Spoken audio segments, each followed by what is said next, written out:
Quem faz a oração hoje?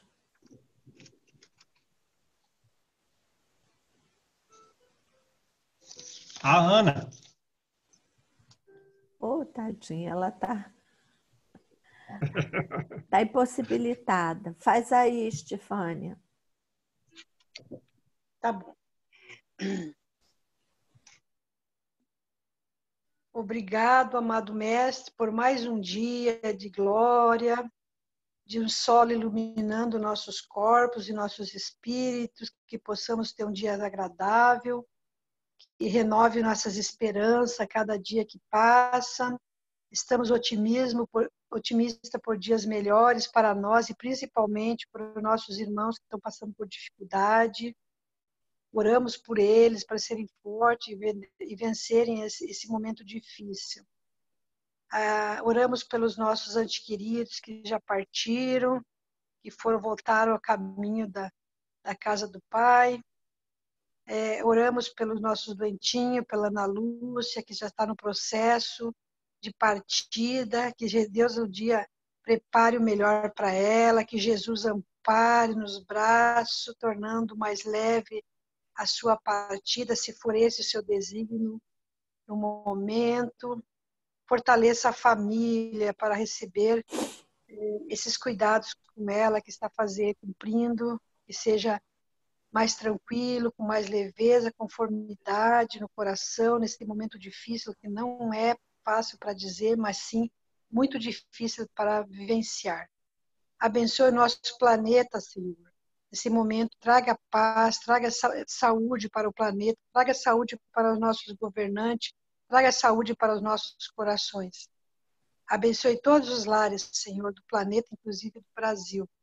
Todos aqueles que estão necessitando de uma oração, que a nossa oração, que o nosso pensamento se estenda até eles. E agradecemos mais esse dia de estudo, que nos proteja, que nossa união, nosso estudo, nossa confraternização com o Evangelho, de todos os dias. Abençoe a todos nós neste momento, hoje e sempre. Que assim seja.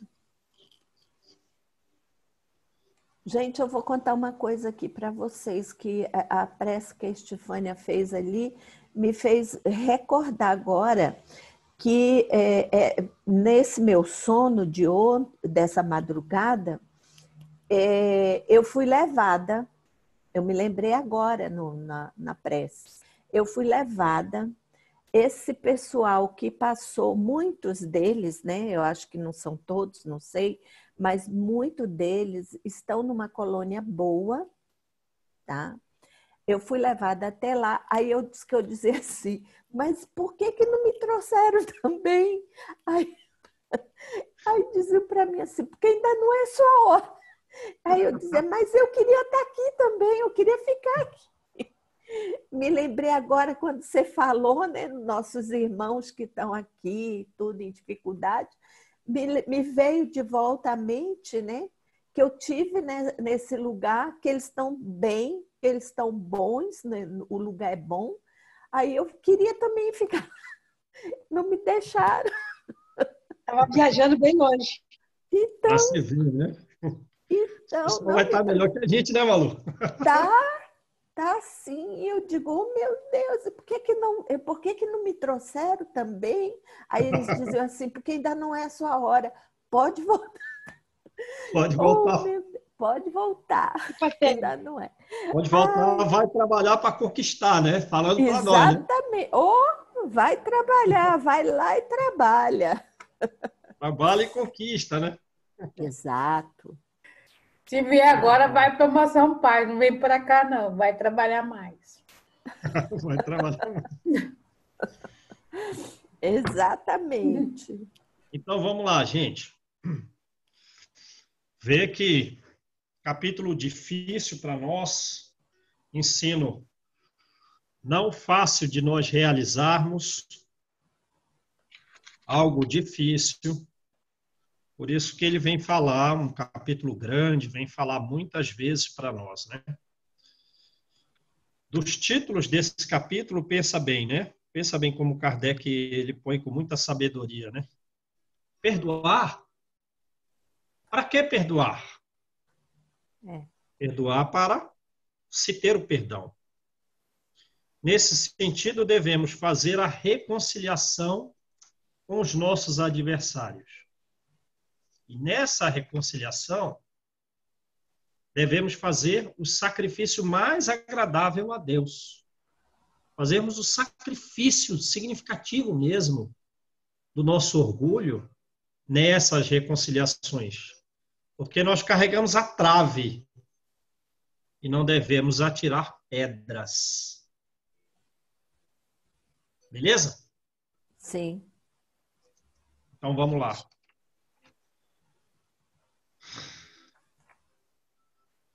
Ser misericordioso para alcançar a misericórdia. Perdoar, para ser perdoado. Por consequência, não perdoar implica em não ser perdoado.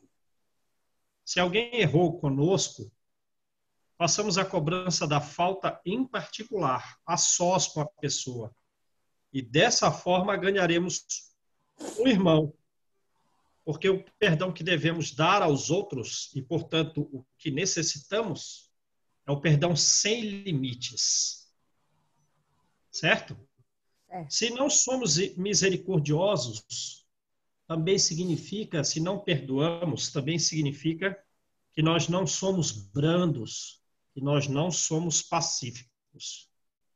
E o que é o perdão? O que é a misericórdia? É o esquecimento. Já que nós devemos somente pensar no bem que devemos fazer, isso significa que a gente não tem que recordar o erro de alguém, né? Isso é perdoar as ofensas. Porque quando estamos com sentimento de ódio, com algum grau de rancor, de ressentimento, podemos identificar que não somos almas elevadas, não somos almas grandiosas. A alma elevada, ela paira acima do golpe que os outros desejam lhe desferir. Essa alma, ela é sempre calma, ela é mansa, ela é caridosa. E a alma que tem rancor, que tem ódio, ela é muitas vezes também ansiosa, sombria, cheia de fel. Perdão verdadeiro que se dá, evita ferir o amor próprio do adversário. Não impõe condições humilhantes. Não irrita a outra pessoa. Pelo contrário, a calma é um perdão sem ostentação, né? Com uma reconciliação verdadeira e sincera e, por consequência, não demonstra orgulho. Né? E nós devemos ter pressa para o nosso próprio benefício em nos reconciliarmos, porque, do contrário, o que a justiça determinará pela nossa própria posição é que devemos permanecer na prisão. E, nesse sentido, essa prisão é tanto no plano físico, pelo processo obsessivo, de encarnado para encarnado, quanto no plano espiritual, porque os espíritos eles podem perseguir no além-túmulo e nos atormentar no que nós temos de maior interesse, é aí que eles vêm nos perturbar. Com relação àquelas pessoas mais amadas, é aí que ele nos vem ferir. E essa falta de perdão, esse rancor, é a causa da maioria das obsessões graves, a subjugação e a possessão. E muitas vezes Deus permite, no processo educativo da alma, que a falta de perdão seja um dos motivos para a obsessão, né? Que visa restabelecer a paz entre aquelas almas a partir de bons sentimentos. Então, digamos, para a nossa tranquilidade futura, tanto no plano espiritual quanto nas reencarnações seguintes, né, há necessidade de perdoarmos os nossos inimigos e de repararmos os erros e apagar a animosidade. Quer dizer, o que é a animosidade? Não é de bom ânimo. A animosidade é ao contrário. é o desejo de prejudicar o outro, é a malquerença, é o rancor. Né? Então, para evitar que a discórdia se perpetue nas nossas relações, para evitar isso, se perpetue em diversas vidas, de reencontrar com pessoas que nos agredirão no plano espiritual também, nós devemos perdoar os outros. Deu para entender a coisa? Uhum. Imagina o processo Sim. seguinte, aquela pessoa me feriu, e foi algo grave, que eu considero muito grave. Então eu digo, eu não vou perdoar. Eu vou, pelo contrário, vou revidar. Esse revide vai fazer com que essa pessoa entre na nossa vida de uma forma mais significativa do que já está. Aí aquela pessoa que a gente quer distância, a lei divina vai dizer que ela tem que estar mais próxima ainda. Percebe? Então, aquela pessoa que está um tanto distante, na próxima vida é meu irmão. Naquela pessoa, na próxima vida, é um filho meu. Porque eu nos revides, em vez de eu apaziguar, eu alimentei para que ela entrasse na minha vida. Devo entender a coisa? Devo. E nesse sentido, qual é o sacrifício mais agradável a Deus nesse processo reconciliatório nosso? Não é a oferenda que se leva no altar. É justamente o sacrifício do rancor, do ressentimento que nós temos para conosco. E irmos, né, dialogar também com sabedoria, né?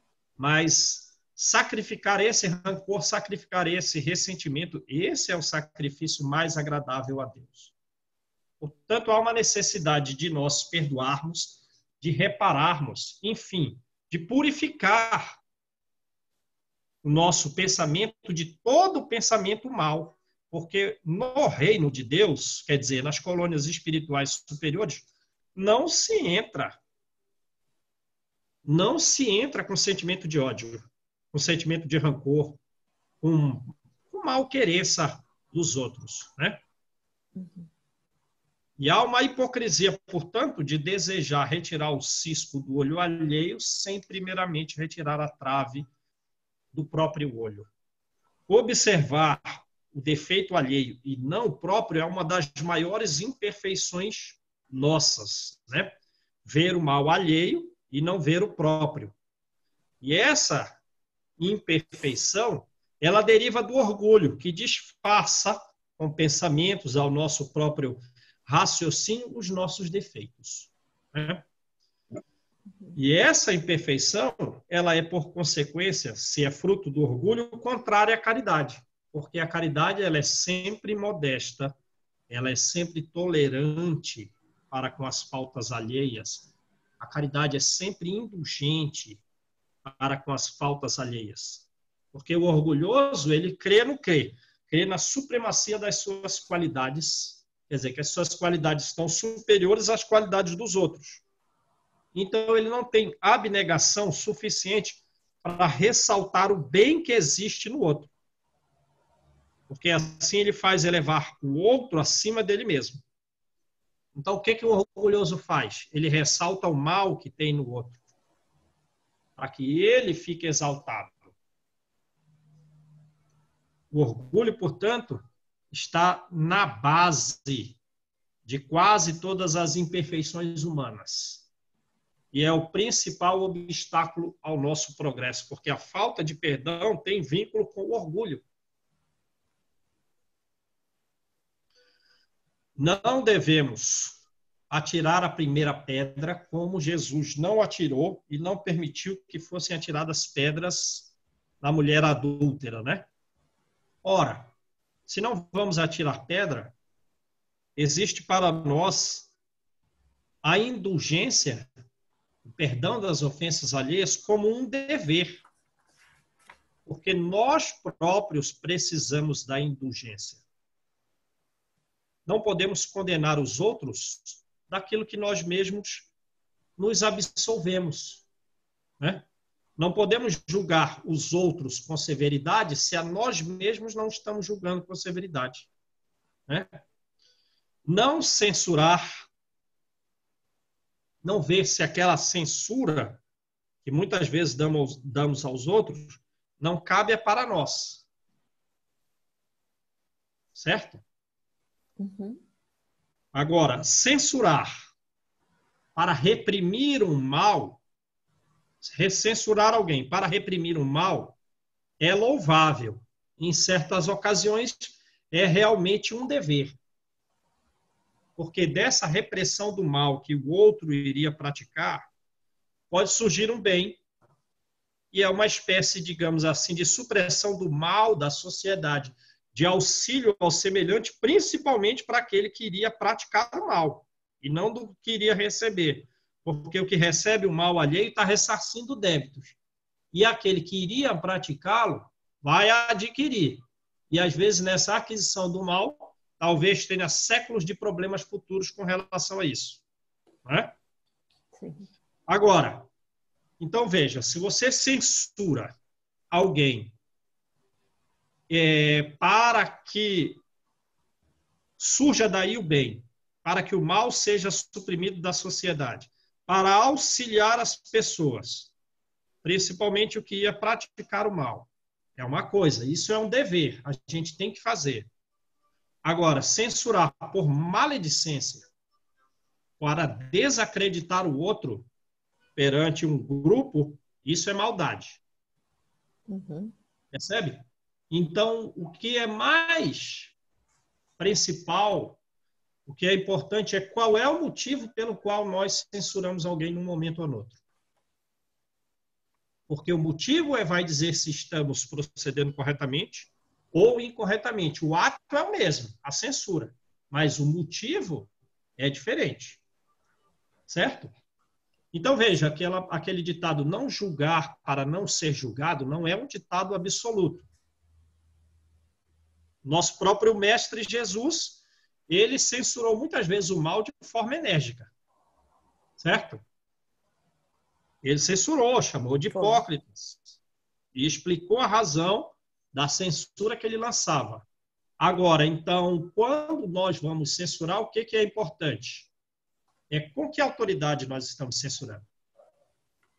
Porque a autoridade de quem censura está na razão direta da moral que a pessoa possua para censurar.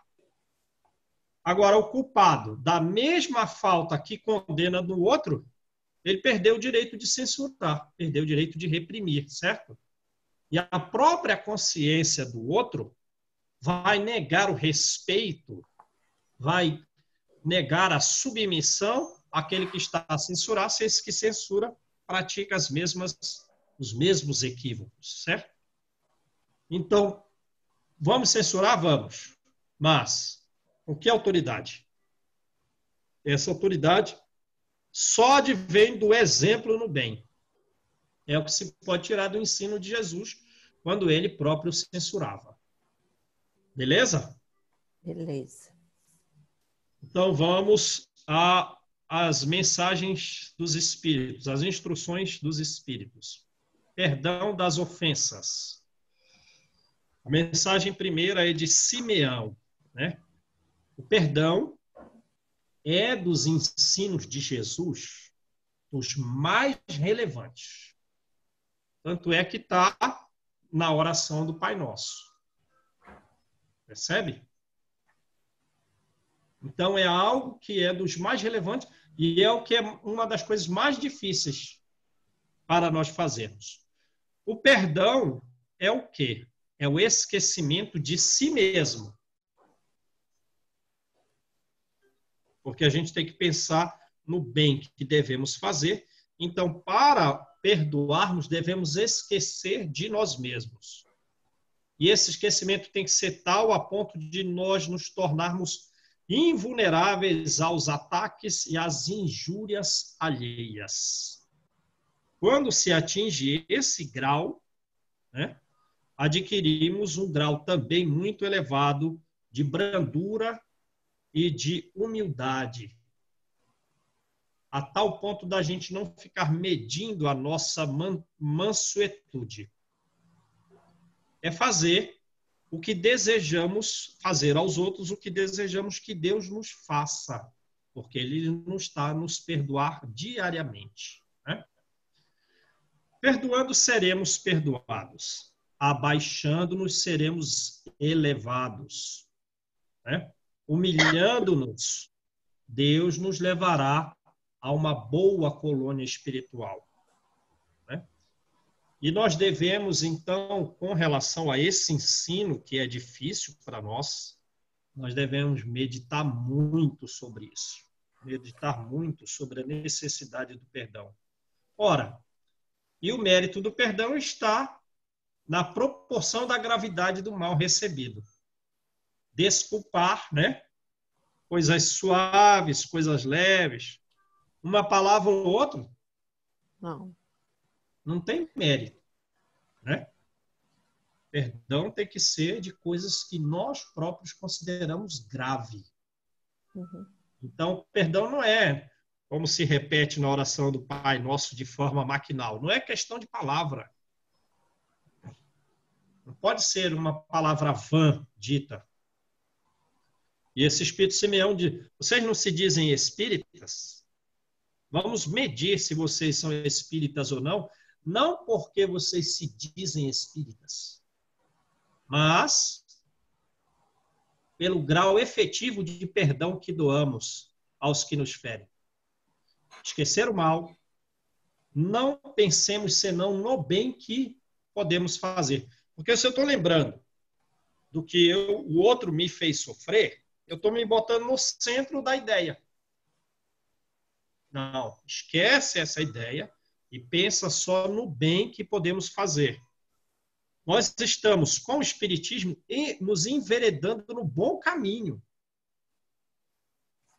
E não devemos nos afastar desse bom caminho e nos traça o Espiritismo nem por pensamento, pois existe responsabilidade no nosso pensar. Porque pensa bem, se eu não vou perdoar, botei novamente aquela ideia da agressão ao outro, a mim, no centro do meu raciocínio.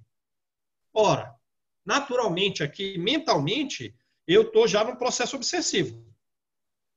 Eu próprio estou sendo o obsessor de alguém que me feriu. Dá para entender?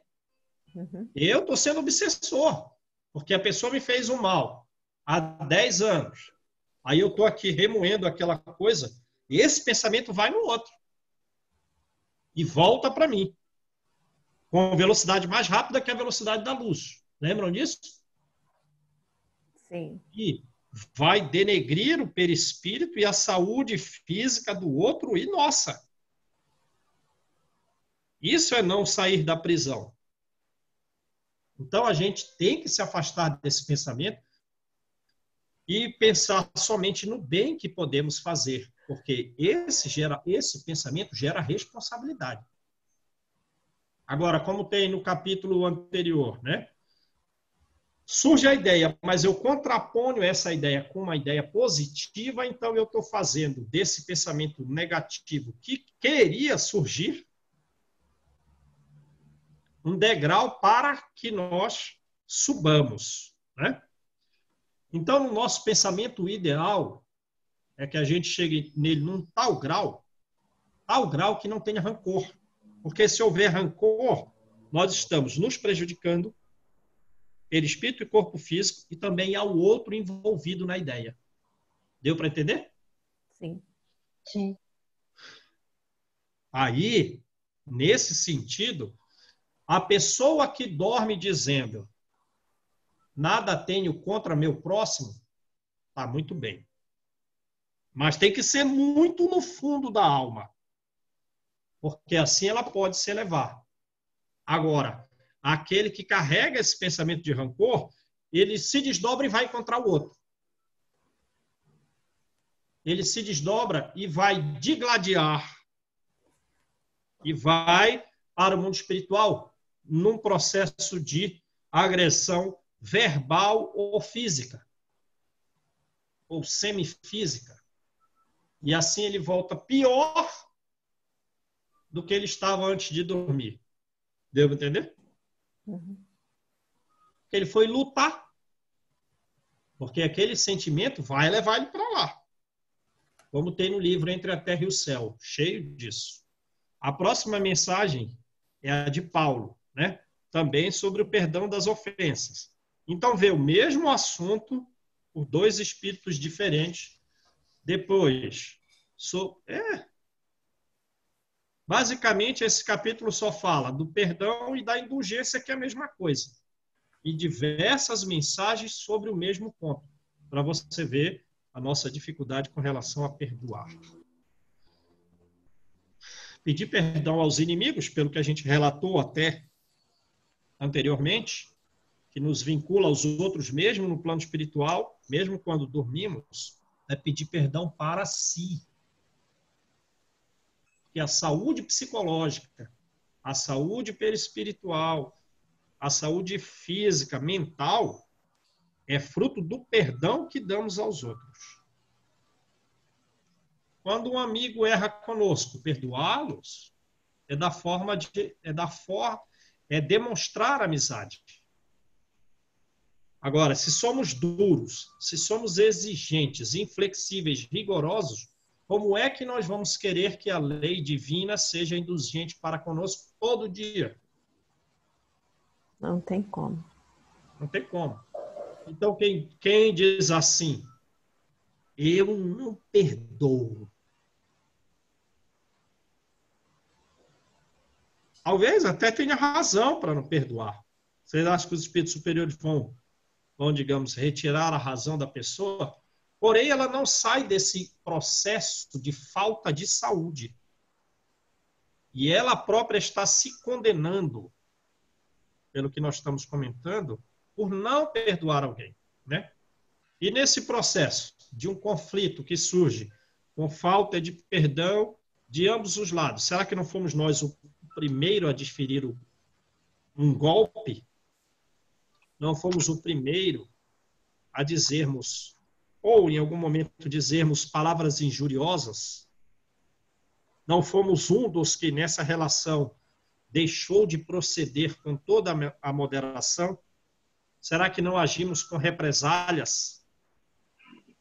Será que não transformamos justamente numa intriga grave o que deveria ter caído facilmente no esquecimento? Não, me senti ferido nesse diálogo. Tudo bem, esquece isso, não, mas aquilo que poderia ter sido facilmente esquecido, a gente fez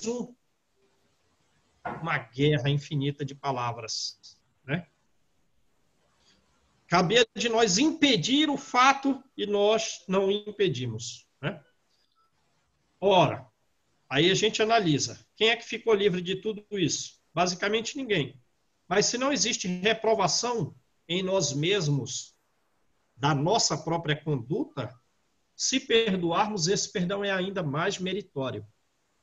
Porque se o adversário foi muito suscetível, está muito orgulhoso, está muito sensível, é mais uma razão para a indulgência, né?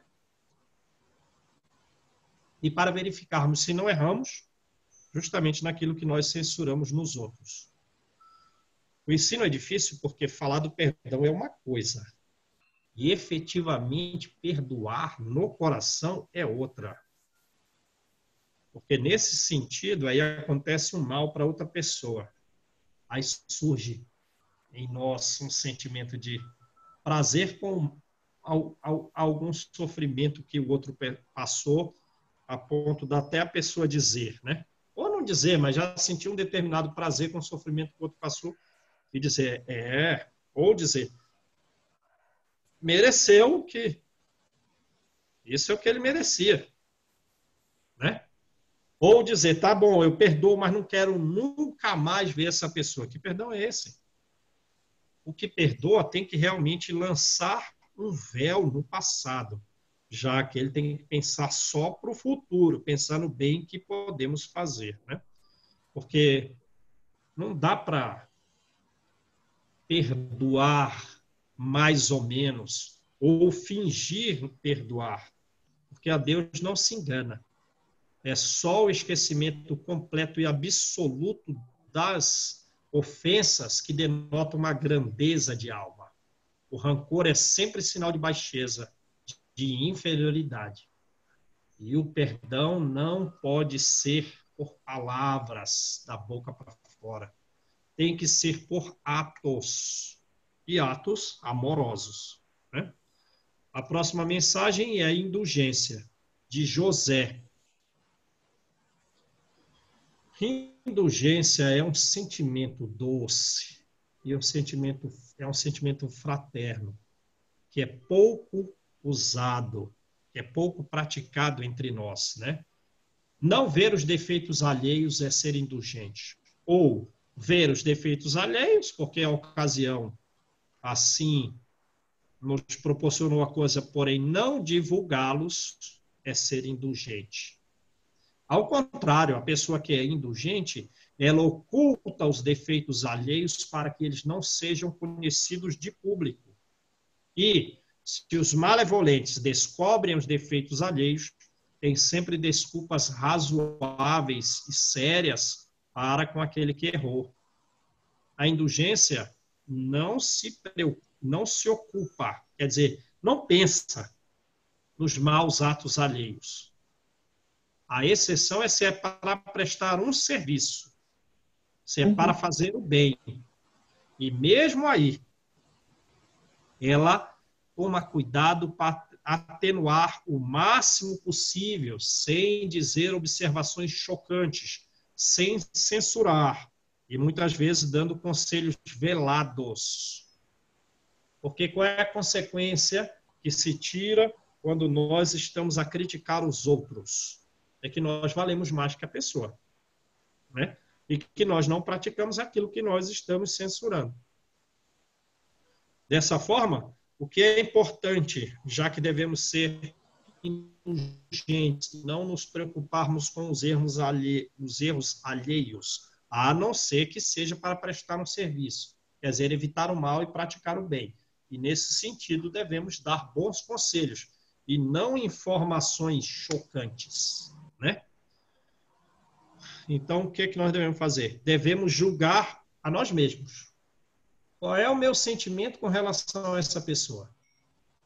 Esse sentimento, ele pode fazer mal a nós e está fazendo mal aos outros. Está num processo obsessivo. E eu sou obsessor. Devemos julgar os nossos pensamentos. Que pensamento é esse que eu estou dirigindo a alguém? Que ato é esse que eu estou praticando? E não ficar julgando os dos outros. Devemos ter severidade para conosco, indulgência para com os outros, porque muitas vezes Deus desculpa o que nós censuramos e condena o que nós desculpamos. Muito comum.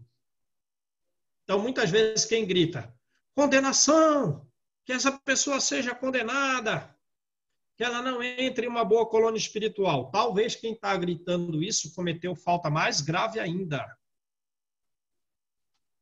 E, além de tudo, a indulgência, o perdão, atrai os outros. O perdão acalma. O perdão ergue os outros. Enquanto a rigorosidade desanima. A rigorosidade afasta, irrita os outros.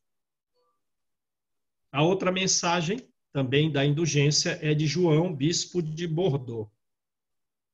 Indulgência nós devemos ter para com toda e qualquer falta alheia, né? Para que tenhamos também indulgência dos espíritos superiores, né? Nesse sentido, nós encontramos muitas vezes algumas pessoas que são mais fortes que outras, mas muitas vezes essas pessoas fortes estão desanimadas e nós devemos, então, sustentá-las no caminho da perseverança. Outras mais fracas, nós devemos estar aptos pelo conhecimento e pela vida espírita a fortalecer esses fracos. Mas como? Mostrando a bondade de Deus. Porque Deus, ele é muito sensível ao menor grau de arrependimento da alma. Lembra de André Luiz? 7 anos no umbral. Quando ele faz uma prece fervorosa, sai de lá e vai para a colônia espiritual superior. Deixa de ver monstros de fisionomias horripilantes, são homens transformados em monstros, na verdade, para ver corações azuis logo no primeiro dia. Então, ele é muito sensível ao menor grau de arrependimento do homem.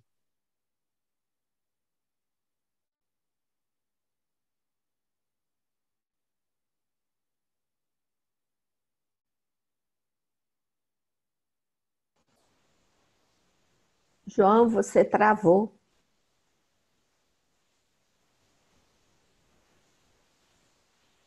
É. Eu achei que fosse só o João, meu. você travou. Oi? Oi, É. você travou. Agora voltou. Até onde vocês ouviram? Até a parte que você falou ali de O que anjo do Jesus, arrependimento? né? Isso. Ah, Que ouviu André do não anjo do chegou na arrependimento? luz. Tá. Então, a misericórdia de Deus, ela é uma misericórdia infinita. Infinita. Jesus não apedrejou a mulher adúltera. Ele perdoa os nossos erros. Tem uma misericórdia muito grande ao menor grau de arrependimento nosso. E então, quando nós dizemos bem a frase perdoai as nossas ofensas, assim como nós perdoamos a quem nos tem ofendido, não pode ser só letra. Tem que realmente nos envolver sentimentalmente. Pedir perdão a Deus não é só também o esquecimento das ofensas. Lembra? Vem aquele pensamento de recordação do que me fez. Esquece isso, esquece isso. Pensa no bem que podeis fazer. Mas também não é só isso, né? É pedir força para que nós não caiamos em provas semelhantes a essa. É pedir força para que nós sigamos outro caminho, o caminho da submissão à vontade divina, o caminho do amor e o caminho da reparação, porque nós também erramos muito, erramos muito. Não só devemos esquecer as faltas alheias, mas demonstrar esse esquecimento das faltas alheias com atos amorosos em relação aos outros. Fazer por eles o que desejamos que Deus nos faça, né? Substituir o sentimento de rancor, substituir o sentimento de cólera pelo sentimento de amor, de forma que nossas palavras e atos com essa pessoa sejam efetivamente cordiais. Porque aí estamos, por atos, demonstrando o verdadeiro perdão, né? Isso é a prática da caridade, né? E é essa prática que vai nos trazer o repouso depois desse processo de luta contra nós mesmos. Esquece isso, pensa no bem que você pode fazer. E assim, nesse processo de esquecimento, porque às vezes isso vem na nossa cabeça e a gente tem que combater esse mau pensamento, nós estamos a carregar as nossas cruzes, subindo com coragem, ainda que com uma dificuldade penosa. Lembrando que acima dessa subida é que está a glorificação nossa. É que a nossa alma vai efetivamente brilhar, entrar numa colônia espiritual mais elevada. A outra mensagem, também da indulgência. Então, vê, tem 3 mensagens da indulgência. A primeira de José, a segunda de João, bispo de Bordeaux, a terceira de Difretré. Depois a gente vê aí. É Dufetré. Dufetré. É, Dufetré. Bispo de Nerves, né? Nerves. Ele vem dizer, sejamos severos para conosco, indulgente para com as fraquezas alheias, e que isso é caridade. Então a gente pensa, o que é caridade? É entregar pão e remédio a quem está com fome e quem está doente, e agasalha quem está com frio. Essa é mais fácil. Perdoar os erros alheios. Isso é caridade. Todos temos maus pendores a corrigir, defeitos, né? Hábitos a corrigir. E por consequência, é um fardo pesado a descarregar, né? Então, é desarrazoável, não tem razoabilidade nenhuma em observar o cisco dos erros alheios e não a trave que nos faz seguir um caminho que às vezes não é o caminho superior e ainda seguir de queda em queda. O orgulhoso, ele se julga superior aos seus irmãos. Ele é, por consequência, insensato, culpado e será castigado. Então, a falta de perdão tem a ver com o grau de importância que nós damos a nós mesmos. Porque muitas pessoas sofreram o que nós sofremos e elas não estão tão vinculadas a sentimentos negativos do que nós. Porque isso é caridade, perdoar. E a caridade, a pessoa caridosa, ela é sempre modesta, é humilde, ela vê os defeitos alheios superficialmente e ela ajuda a prevalecer nos outros o que há de bom neles, o que há virtuoso. Somos felizes por conhecermos o Espiritismo e mais felizes seremos se tirarmos proveito dos ensinos do Espiritismo. O caminho do Espiritismo, para quem tira proveito dos seus ensinos, é um caminho iluminado, porque a pessoa sabe que ela deve ter caridade para com o próximo, perdoando as ofensas do próximo. Caridade para consigo mesmo. Errei, esquece, vamos em frente, não erra mais. Né? O espírita que tira esse proveito dos seus ensinos, ele então tem um meio de progredir que outros não têm. Enfim, ele ama a Deus acima de tudo, porque o amor a Deus resume todos os nossos deveres. E é impossível amar a Deus sem a prática do dever, da caridade, perdoando os outros. Aí Kardec faz 3 perguntas a São Luís, né? E São Luís responde. Kardec faz as perguntas a respeito de: podemos repreender o mal alheio? Podemos perceber o mal alheio? Podemos divulgar o mal alheio? Podemos repreender os outros, porque isso é um trabalho que traz o progresso social, sobretudo com relação àqueles dos quais temos a tutela, quer dizer, uma responsabilidade de proteção, de auxílio. Mas, por isso mesmo, pela possibilidade que temos de repreender os outros, principalmente os tutelados, né? Os filhos, por exemplo, é que nós devemos fazer essas repreensões com moderação, com finalidade útil, e não pelo prazer de denegrir, por maledicência. Né? Essa repreensão com elevada moderação para finalidade útil é um dever, né? Que devemos cumprir com todo o cuidado possível e também verificarmos se aquela censura que estamos dirigindo aos outros, nós próprios não a merecemos. Né? Com relação à observação dos defeitos alheios, não é proibido observar os defeitos, quer dizer, o mal, se esse mal existe. É realmente inconveniente observar somente o bem quando existe o mal, né? Observar o bem em todo lugar, porque isso prejudica o progresso. Errado é, dessa observação, prejudicar o próximo desacreditando-o publicamente. Estão ouvindo aí, gente? Estamos. Ou desacreditar, prejudicar o outro por malevolência, ou para apanhar o outro em falta. Eu me posiciono tal na vida que eu quero pegar o outro em falta. Ao contrário, colocar um véu para ocultar o erro alheio do público, observando esse efeito apenas para um proveito pessoal, né?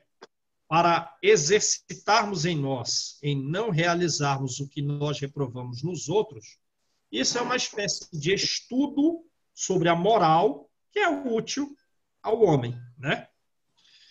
Agora, com relação à divulgação das imperfeições dos outros, quer dizer, nós vamos falar para terceiros a respeito dos erros que os outros cometem ou poderão cometer, principalmente poderão cometer, não já cometidos, né? Se essa imperfeição só prejudica ele mesmo, não existe utilidade na divulgação, né? Agora, se esse defeito pode acarretar prejuízos a terceiros, a outros, ora, naturalmente, nós vamos preferir os interesses da maioria dessas pessoas que seriam prejudicadas por esse um, né? E assim, nós devemos desmascarar o hipócrita, o mentiroso. Isso é um dever que devemos fazer, né? Porque é melhor que caia esse um do que muitos sejam suas vítimas. Devemos sempre, então, analisar essas questões de vantagens e inconvenientes. Vantagens e inconvenientes. Beleza, gente? Beleza. É isso aí. Esse é o estudo de hoje. Olha que eu vou ler isso aqui mais umas 3, 4 vezes hoje. Realmente. Engraçado que você já tinha, a gente leu, aí você fez assim um breve apanhado, começou um breve apanhado, hoje você tornou a falar, né? Eu anotei um monte de coisa, parece que eu estava revendo tudo assim, diferente. Como é que pode? Cada hora que você lê, você vê um detalhe que você não tinha prestado atenção anteriormente. Com certeza. Por isso que a gente tem que ler muitas vezes, porque uma só não dá, não. Não dá. E a cada leitura muda o seu aprendizado, né? Porque você soma com o que você já tem. No primeiro você não conhecia, vamos colocar assim. Aí você já tem alguma noção. Cada releitura mais agrega ao seu conhecimento, né? Faz você despertar por coisas diferentes. Porque você já tem melhor.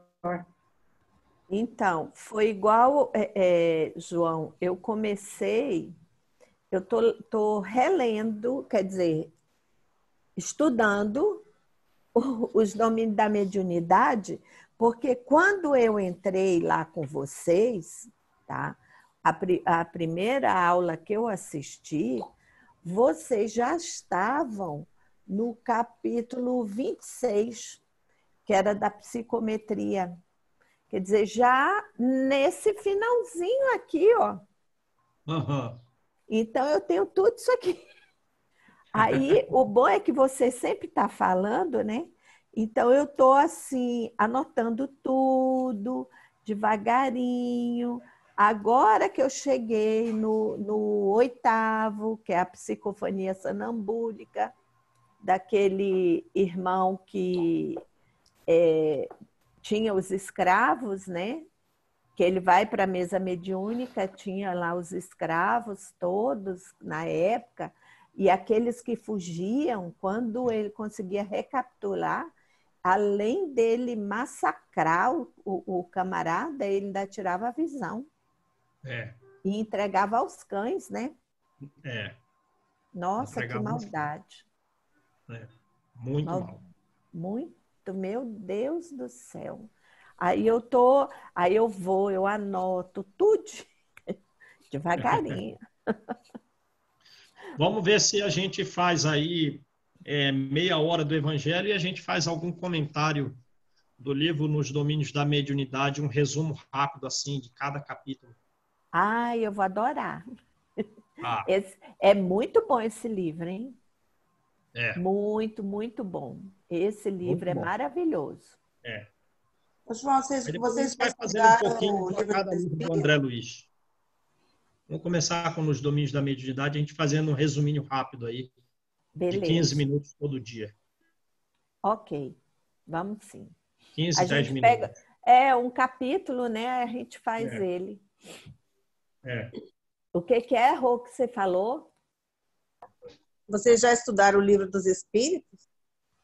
O Livro dos Espíritos? Hum. Foi o primeiro que a gente estudou, mas a gente também pode reestudar esse livro, né? Esse É a daí eu base de tinha todos os outros livros. necessidade. Aham. Eu também estudei no Discípulo, né? O Livro dos Espíritos, mas eu confesso a vocês que não foi um estudo, era uma leitura. Entendeu? Lia um artigo e aí ficava por isso mesmo. Então, para mim, isso não foi um estudo, entendeu? Estudar é essa forma como a gente faz aqui. Vamos fazer como, de repente, vamos ver como que a gente faz aí para a gente incluir um pouco de cada livro aí, né? Olha, a gente pode fazer segunda, quarta, sexta e sábado, tá? A gente, além de estudar o Evangelho, vamos dizer, a gente faz 1 hora de Evangelho, tá? E faz aí mais 1 hora assim, dividindo, meia hora no André Luiz e meia hora a gente começa o Livro dos Espíritos. A gente pode vai fazer... estudar 2 horas? Oxe, pô, a gente não estudava 3 horas e meia lá na federação? Mas o João está trabalhando. Ixi, é mesmo. Eu esqueci que eu estou aposentada. A gente estudava na federação tudo isso, mas era um dia na semana, né? Era, exatamente. Vamos ver como a gente faz. Talvez a sua ideia de dividir alguns dias, 15 minutos do livro Nos Domínios da Mediunidade e uns 15 minutos do Livro dos Espíritos seja produtivo, seja razoável. Aí você vê aí, a gente divide, você estuda o esquema aí com o seu trabalho, porque eu estou aposentada. Tá legal, beleza. A gente vai sim, dar um jeito. É bom para nós. Difícil conciliar tudo isso, né? O perdão, você falar e tudo, com a doçura, porque você falar as coisas para as pessoas, dependendo como você colocou ali, que é uma coisa que está prejudicando a outra, é certo, né? Mas mesmo assim o falar tem que ser um falar com caridade, né? Principalmente quando a gente está na família e na casa espírita. E como é difícil, gente. Essa caridade, porque você vai no impulso. A doçura, às vezes, você utiliza com aquele amigo que você tem carinho, que você tem amor e tudo, você utiliza da doçura, né? Mas, às vezes, com um terceiro, tá? Você já não tem essa doçura. Um terceiro que eu digo que você não tenha um envolvimento como você tem com um amigo, com um familiar e tudo ali. Aí você não tem, você já vai mais grosseiramente, você não tem doçura. E difícil. Aí eu acho que complica, porque às vezes a gente sabe, assim, você lê, você sabe e tal, mas na hora a gente mais reage do que age.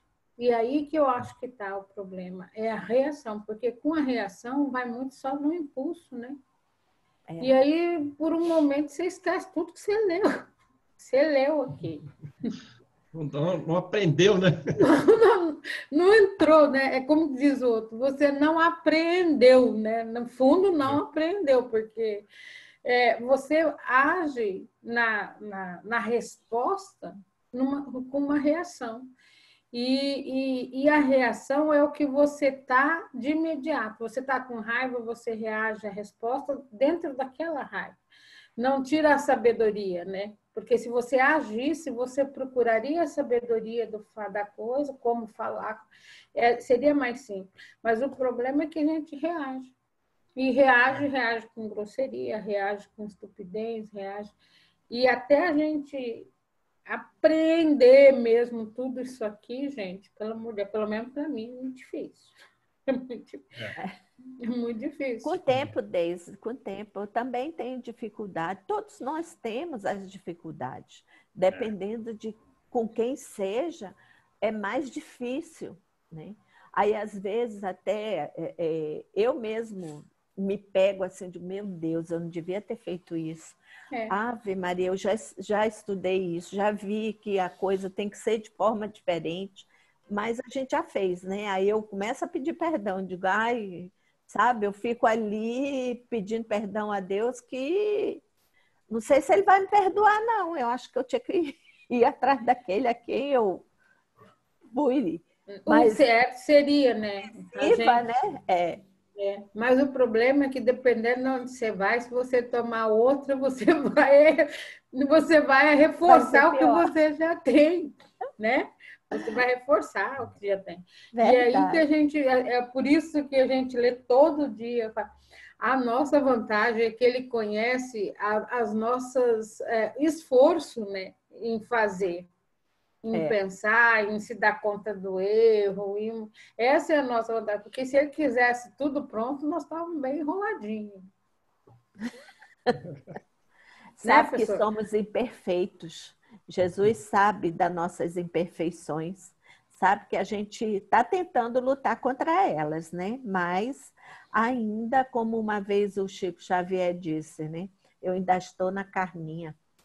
Então, eu ainda estou na carninha. Estou na carne. Porque diz que Emmanuel falou para ele, né? Ele estava com medo. Aí Emmanuel falou para ele, com medo de morrer. Aí Emmanuel disse, mas Chico, você, um espírita convicto, que sabe que a morte não existe, você está com medo de morrer? Ele disse, eu ainda estou na carne. Então, a gente tem momentos, até Chico teve momentos de fraqueza, imagine nós. Deise, você faz a prece, Deise? Vamos lá.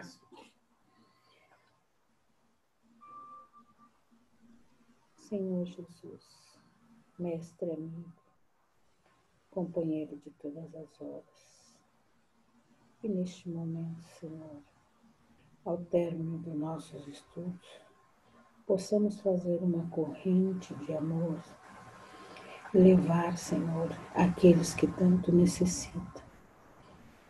Que esta mesma corrente de amor possa levar, Senhor, a Ana e sua mãe, que neste momento possam ser confortados.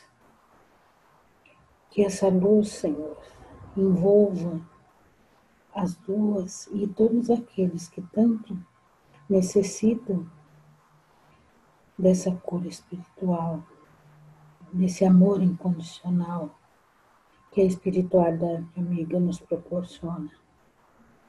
Nós pedimos, Senhor, aos nossos profissionais de saúde, aqueles que se encontram na luta contra esse vírus, que dê-lhe força, Senhor, que ampare os seus familiares, que eles possam seguir a cada dia um passo dentro do esforço das suas lutas. Nós pedimos, Senhor, por aqueles irmãos que estão nas calçadas, tão sedentos do seu amor, de conhecer-te. Pedimos pelos nossos irmãos que estão nos asilos, muitas das vezes abandonados, Senhor, por seus entes queridos, que eles possam entender que tudo aquilo que façamos, nós vamos colher da mesma proporção. Mas quem somos, Senhor? Nós para julgar os nossos semelhantes, se ainda estamos também em erros constantes, mesmo com o conhecimento da doutrina, ainda dando um passo de cada vez, mas nos esforçando, Senhor, para que possamos aprender a cada dia o que aqui nós estudamos todos os dias, com o esforço do nosso irmão João, que nos auxilia, nos transferindo o seu conhecimento. Que possamos ter uma semana abençoada dentro dos nossos planejamentos e que possamos entender que aquilo que nos acontecer é do conhecimento divino, que nenhuma folha cai de uma árvore sem o seu consentimento. Se conosco, Senhor, hoje e sempre, que assim seja. Amém, Jesus. Tchau, gente. Tchau, gente. Um abraço. Até amanhã. Até amanhã. Até amanhã. Tchau. Até amanhã. Tchau.